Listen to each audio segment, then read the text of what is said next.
she's very eager to get married, my girl, and she can't figure out why I'm not, and it's just because marriage is much better for women. Like from the beginning onward. It literally starts with a man getting on his knees begging you. Please, spend the rest of your life with ugly, stupid me. I think with the way the laws are set up today, it's just not favorable for men. Mm-hmm. I would be a fool to get married. And then guys say, well, you got a prenup. Well, now I got to sit up and try to convince the judge that she didn't sign under distress. Mm-hmm. And it's just not worth it to me. Oprah is never getting married. Mm-hmm. These women understand that it's some other ones too. I just can't think off the top of my head, but it's been some other real rich women that they are smart enough, they're not ever getting married. And so with the way laws are now, I just think it has nothing to do with being with one woman or nothing like this. I understand most of my audience, and I point this out, is a purple pill guys, and that's guys who understand female nature, but they're willing to get into a relationship anyway. And they ask me about marriage, and I just say with me, it's just not worth the chance. This new phenomenon has changed the dance between men and women, with feminism pushing them out of their traditional role of breadwinner, protector, and provider, and divorce laws increasingly creating a dangerously precarious financial prospect for the men to cut loose from marriage. Men are simply no longer finding any benefit to it. And we've said this many times. Until the laws change, no way. No way. You're signing up for basically jumping out of an airplane with a 60% chance your parachute won't open, and if it does, you're still going to lose half your crap. Take a look at this list. This is a list of men that you may know. These aren't your neighbors. These are men that you may know who had wealth, status. They were over 6 feet tall, majority of them. They had seemingly it all. And they still weren't able to satisfy the woman in their life. You got Michael Jordan, Tom Cruise twice, Johnny Depp, who was the sexiest man alive at one particular point, Nicolas Cage, divorce going on number 4. And Key himself said, this isn't even a fourth of the list. This is the list that I just came up with 20 minutes before I got on here. Paul McCartney, he got drugged by a lady with one leg. Drug. So the way family law has kind of progressed and evolved over time is it's turned into a scenario where it's very, very high risk and low reward for men. And the opposite, again, that's one of the complaints guys have too, is the sexless marriage. It's like that's partially to blame on men's shoulders, but also women. I'm not going to deal with that.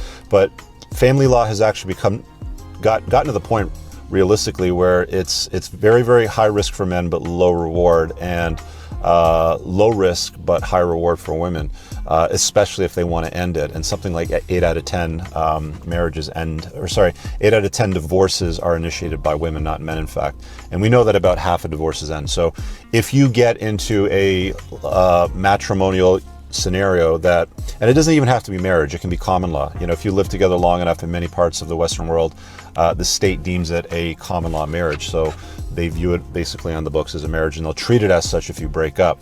And the first two things of this, first he said relationships are designed to please women, right? And second he says, I don't want to be responsible for anybody else's happiness. So when you think about it, right?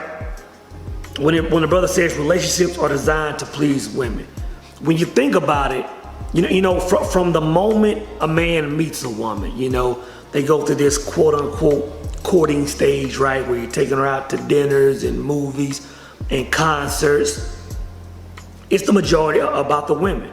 Once a man says, you know what, I want this woman to be in my life forever.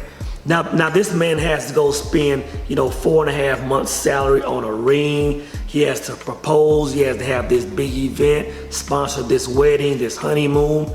It's still about the woman, right?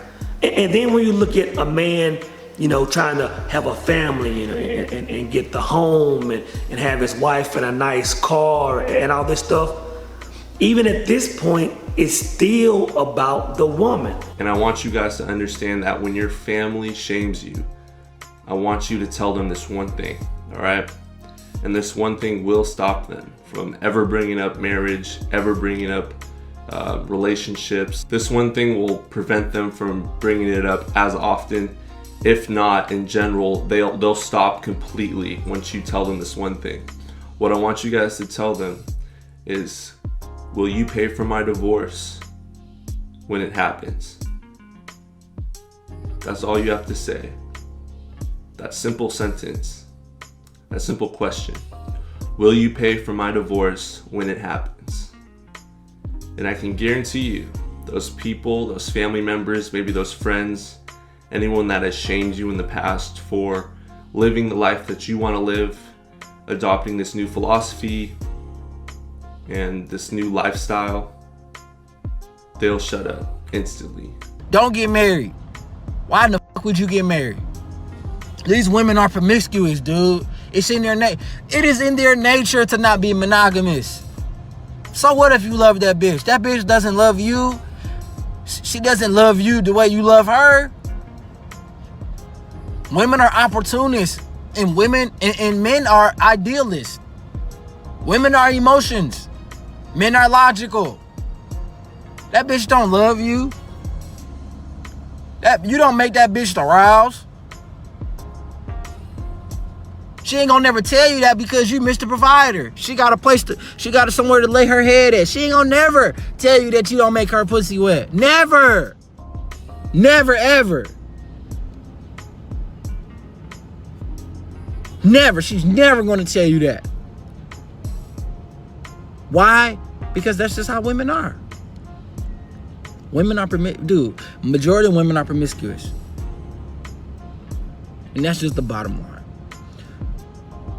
Why in the fuck would you ever take women serious in today's age? If you take women serious at today's age, you is just blue pill in a mother.